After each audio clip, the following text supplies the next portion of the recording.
मित्रों, आज शुरू करते हैं नई कहानी हिमालय का पथिक। यह कहानी हिंदी साहित्य के महान साहित्यकार जयशंकर प्रसाद द्वारा रचित है।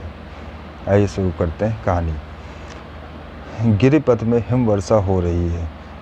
इस समय तुम कैसे यहाँ पहुँचे? किस प्रबल आकर्षण से तुम खिंच आए? खिड़की खोलकर एक व्यक्ति ने पूछा। अमल धवल चंद्रिका तुषार से घनीभूत हो रही थी, जहाँ एक दृष्टि जाती गगनचुंबी शैल शिखर, जिन पर बर्फ का मोटा लिहाफ पड़ा था, ठिठुर से रहे थे। ऐसे ही समय पथिक उस कुटीर के द्वार पर खड़ा था। वह बोला, पहले भीतर आने दो, प्राण बचे। बर्फ जम गई थी। द्वार परिश्रम से खुला। पथिक ने भीतर जाकर उसे बंद कर लिया। आग के पास पहुंचा और उष्णता का अनुभव करने लगा। ऊपर से और 2 कंबल डाल दिए गए। कुछ काल बीतने पर पथिक होश में आया। देखा, शैल भर में एक छोटा सा ग्रह धुंधली प्रभा से आलोकित है। एक वृद्ध और उसकी कन्या, बालिका युवती हो चली है। वृद्ध बोला, कुछ भोजन करोगे? पथिक, हाँ, भूख तो लगी है। वृद्ध ने बालिका की ओर देखकर कहा, किन्नरी, कुछ ले आओ। किन्नरी उठी और खाने को ले आई। पथिक दत्तचित्त होकर उसे खाने लगा। कुछ संकोच न था। पथिक भोजन कर लेने के बाद घूमा और देखा, किन्नरी सचमुच हिमालय की किन्नरी है। ऊनी लंबा कुर्ता पहने हैं, खुले हुए बाल एक कपड़े से कसे हैं, जो सिर के चारों ओर टोप के समान बंधा है।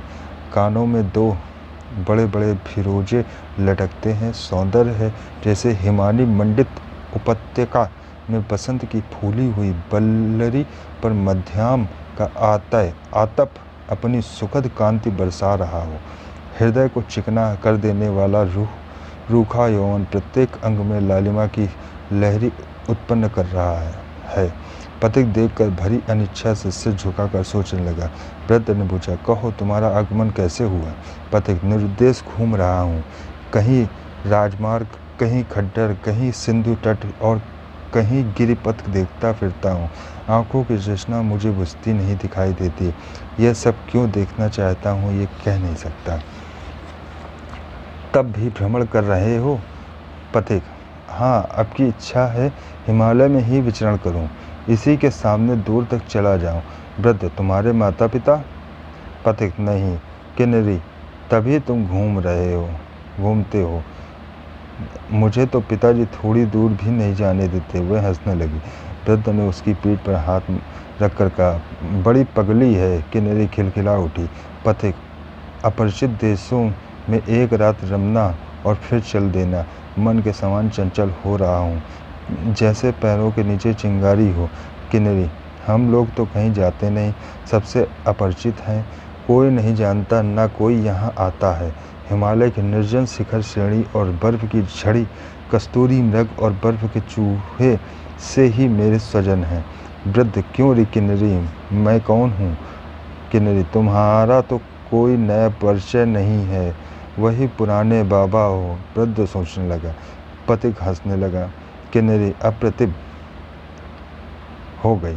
वृद्ध गंभीर होकर कंबल ओढ़ने लगा। पथिक को उस कुटी में रहते कई दिन हो गए। न जाने किस बंधन ने उसे यात्रा से वंचित कर दिया।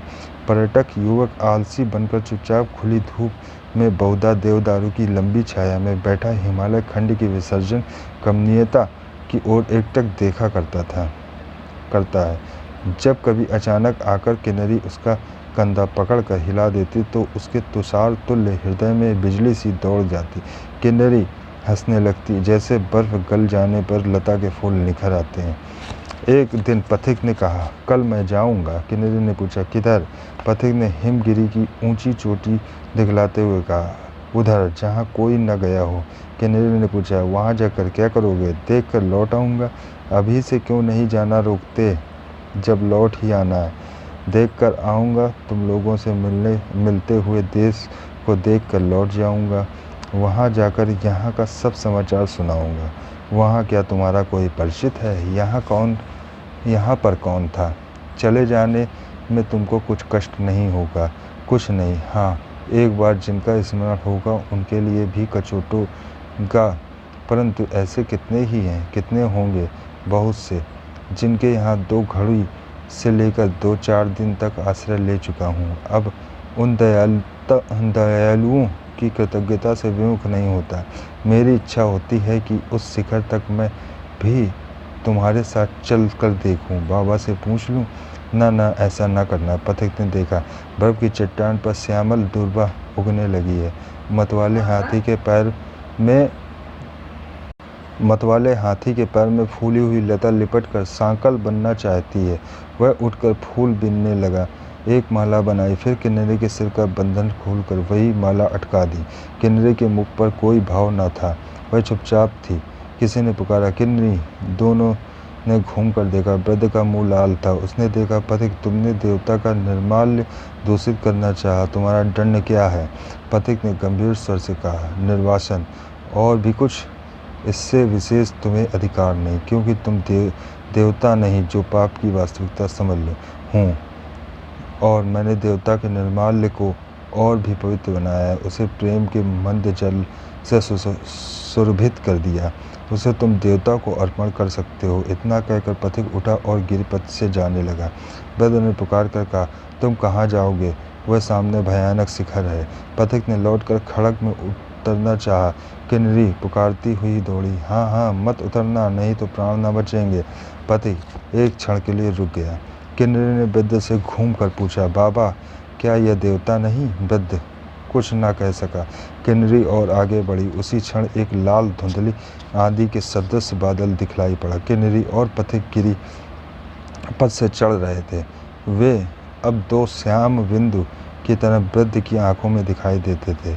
वह रक्त मलिन मेघ समीप आ रहा था। वृद्ध कुटीर की ओर पुकारता हुआ चला, दोनों लौट आओ, खूनी बर्फ आ रही है। परंतु जब पुकारना था तब वह चुप रहा। अब वे सुन नहीं सकते। दूसरे ही क्षण खूनी बर्फ वृद्ध और उन दोनों के बीच में थी।